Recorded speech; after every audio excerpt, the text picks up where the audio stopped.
pode movimentar o canal campeão ao longo dos próximos dias, vai ser bem interessante, mas deixa para depois, mas né? peraí, vai tocar a sirene mesmo? Você tá falando sério? Eu tô falando sério, combinei com o Sardinha aqui, a gente já fez um bate-bola mais cedo aqui, a gente já contou os votos aí para fugir do próximo paredão e colocar outros 2 no paredão já. A gente já tá fazendo o jogo antes mesmo de acabar esse paredão. Vocês estão muito ligeiros, hein, nos bastidores. Vocês estão muito ligeirinhos. Quem também tá ligeiro é o Flamengo, hein, Caê? Vamos começar falando, então, obviamente, do rubro-negro do 5-1 diante do Madureira. Todo mundo, obviamente, sabe disso, que começou com o pé direito agora com os jogadores titulares. Tá tudo mais tranquilo.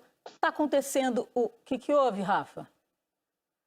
O Rafa fez uma cara, eu achei que ele tava... Não, achei que o Rafa tava achando que tava discordando, por isso que eu olhei pro Rafa. Não. Pensei que tava discordando, Rafa. A gente já tá vendo aí os melhores momentos. E o Gabigol acabou alcançando o Renato Abreu. Agora o Gabigol se torna o maior artilheiro do Flamengo no século. Marcou 2 vezes contra o Madureira, que a gente tá vendo agora, e chegou aos 73 gols no clube, Caê. É isso aí, então. O Flamengo testado, aprovado e super empolgado aí para essa Supercopa contra o Palmeiras.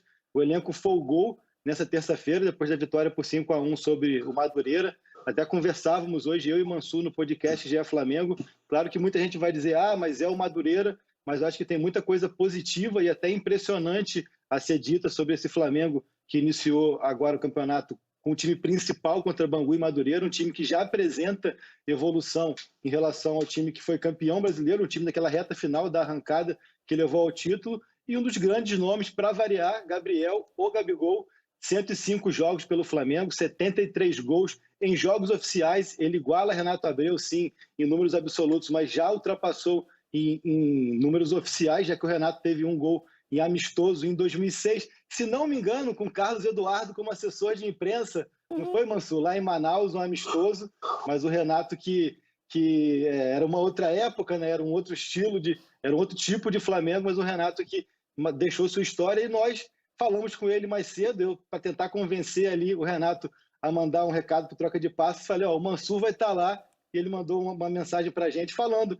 desse recorde dele que o Gabriel igualou, vai bater já, e também falando dessa relação com o Gabriel. Para quem não lembra ou não sabe, Renato Abreu jogou com o Gabriel no Santos em 2013, ele já aposentando e o Gabriel começando. A gente vai ouvir agora essa mensagem dele para o troca de passes aí, e depois a gente tem muito para falar sobre o Renato, e o Mansur tem muita história com ele, né? Fala, Caê, fala, Mansur. É um prazer imenso estar falando com vocês aí, pessoal da mesa. É uma satisfação estar sempre falando, relembrando os momentos que eu vivi dentro do Flamengo, inclusive esse momento, né, de gols, de glória que eu tive, que está sendo hoje dividido junto com o Gabigol. Fico feliz por esse momento, né, é um momento especial que eu tive dentro do Flamengo, um momento especial com certeza para o Gabigol. Consegui ser o artilheiro do século, sabe que não é fácil dentro do Flamengo. O Flamengo vive sempre intenso, né, um time que sempre buscou os objetivos, sempre buscou os títulos.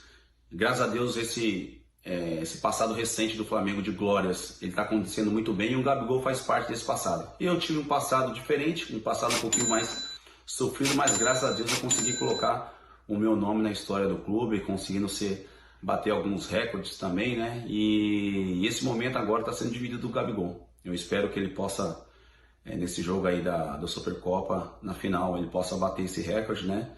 E com certeza está na história do clube, vai ser um jogador muito importante, tem muitos anos pela frente de carreira e com certeza vai fazer muitos gols ainda. Mas de antemão fico feliz, agradecer a ele por ter trabalhado com ele também, né? Tive a felicidade de trabalhar com ele no Santos também.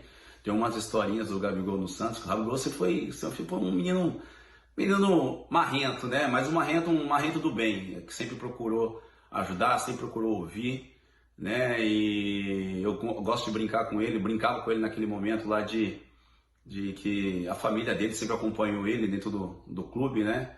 E que acabava os treinos, ele sempre pegava um Gatorade e dava pro pai dele, dava pra mãe dele um Gatorade, e eu sempre falei pra ele que ele levava os Gatorade tudo pra casa dele, né? Pra poder revender depois, né? Mas enfim, era uma brincadeira sadia, sei que ele não precisava disso, mas é um momento maravilhoso que eu tenho para contar dele. E Gabigol, é o seguinte, meu amigo, é isso aí, continua metendo bronca, continua fazendo sua parte, Com certeza a torcida te ama, você está na história do clube e com certeza vai fazer muitos gols. Tá bom? Um abraço a todos vocês e fiquem com Deus. Abraço, Renato. Que moral, hein? Nossa, pra que isso?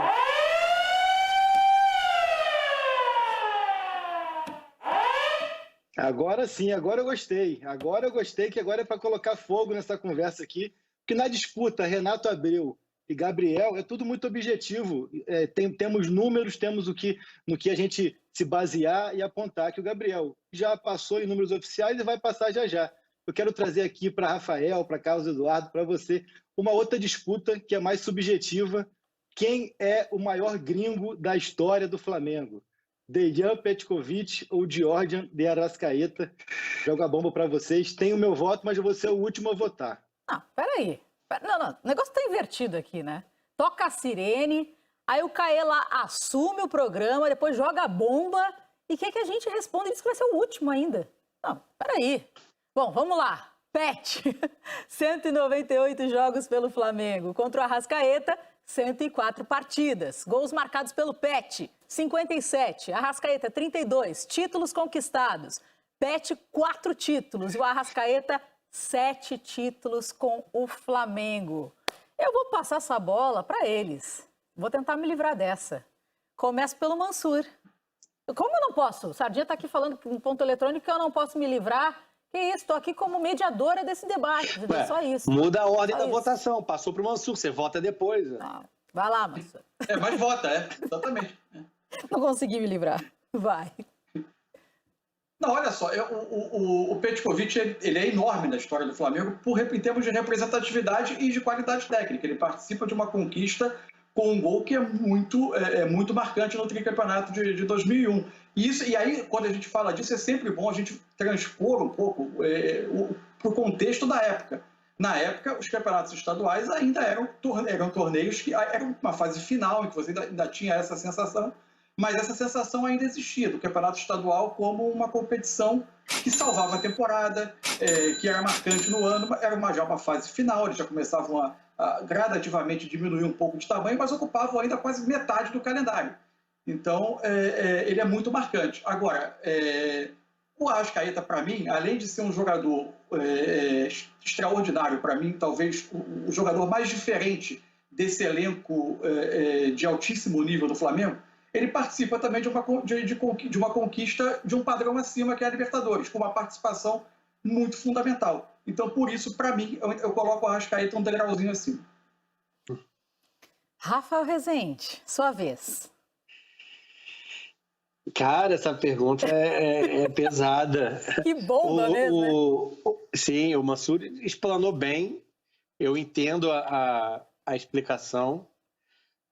Eu ainda acho que a relevância do Pet nas passagens dele era maior do que a relevância. Não que o Arrascaeta não tenha relevância, e essa comparação parece pesada nesse sentido.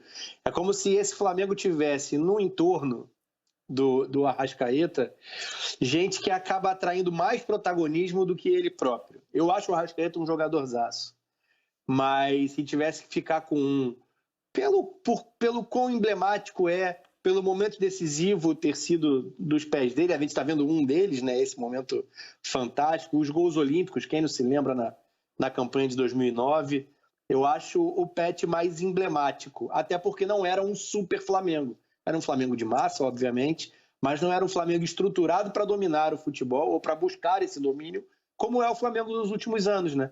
O Arrascaeta vive uma fase esplendorosa do ponto de vista de clube. O Pet não viveu isso. O título de 2009 é quase uma aberração, né?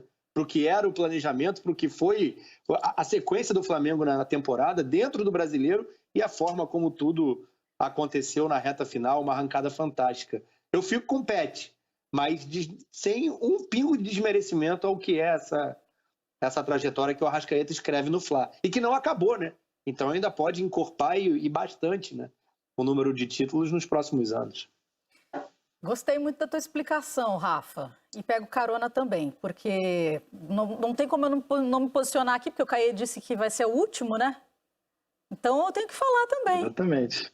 Pô, o Pet... Mas aqui, ó, antes de você, então, a gente tem que já decidir quem que seria o voto de Minerva, porque pode ser que dê empate. Né? O Sardinha? Pode ser o Sardinha, o nosso diretor que fica no meu ponto eletrônico. Agora ele tá bem quietinho. Ô, Sardinha, você tá me escutando? Tá mudo. Fugir. Olha, não, ele me responde, tô mudo. Me respondeu porque não tá mudo, né? Mas ele vai só se manifestar no momento certo. Ele não fala muito, não é muito de falar no ponto eletrônico, só quando é para puxar a orelha ou também para criar essas brincadeiras que vocês armam aí nos bastidores. Aí ele serve para isso, né? Esse ponto eletrônico serve para isso. Mas, Caê, eu vou aproveitar que o Rafa falou e eu também concordo com o Rafa. Acho que são momentos totalmente diferentes. O Pet foi muito emblemático para o momento que ele estava no Flamengo e não era um Flamengo super campeão com tantas estrelas para dividir esse protagonismo com o Pet. Bem diferente do Flamengo de 2019 que a gente viu em campo e que tem o Arrascaeta até hoje também como uma das principais peças do elenco. Mas é totalmente diferente.